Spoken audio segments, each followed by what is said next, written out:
Kickstarter ng motorsiklo na ayaw nang bumalik at ito rin medyoan natin ng simple. Matik po kapag po ganito naputol na po yung return spring sa loob ng makina. At para po hindi po kayo malito at masundan talaga ninyo kung paano ilalagay po ito na hindi na kailangan baklasin po ito, ay tuturo po natin sa inyo ng step by step para po talagang masundan ninyo.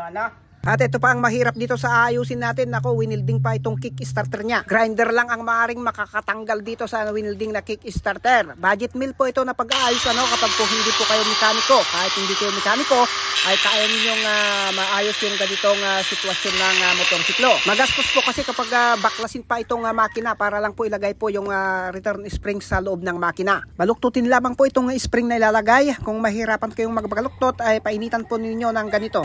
Kung wala po kayong painit na ganito, pwede rin pong pagtyagaan na baluktutin lang. At ito ang pinakamaganda pong paglagay ng ganito, tanggalin lamang po yung isang tornilyo doon para po ikabit ito. Tamang-tama po ito sa ibang brand ng motorsiklo. Kaya lang po itong inaayos nating motorsiklo ay masyadong makapal po itong spring, kaya kung kinakailangang bawasan po natin ay babawasan po natin. Ito masyadong makapal, kaya pinutol natin yung ibang spring, yung kalahati niya, para po munipis, para po may pasok po yung kickstarter. Trial lang hanggang sa ma-perfect, dahil hindi naman kaagad ay ma-perfect mo kaagad Pero kung meron po kayong budget, mas maganda pong ilagay nyo na lamang po doon sa loob ng makina itong spring na to, dahil doon naman talaga nakapwesto itong spring na to. Magbaklas ka lang talaga ng makina. Lalong-lalo na po yung ibang brand ng makina na kapag ilagay po yung return spring ay kinakailangan pong i-down pa mismo yung buong makina.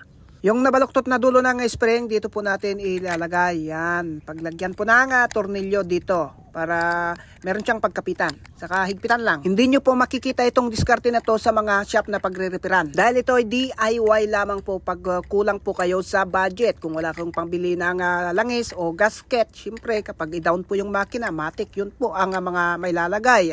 Saka kung wala po kayong pang-labor sa mekaniko o kaya kahit pa kayo mismo yung mekaniko, alam nyo naman kapag nagbaklas po ng makina, marami pong makikitang mapapalitan. At ito na, trial. Ayun! Okay na. Sa mga pala content creator dyan na baguhan na gustong makipag-collab po sa atin, location po natin, Barukbuk, Quezon, Isabela.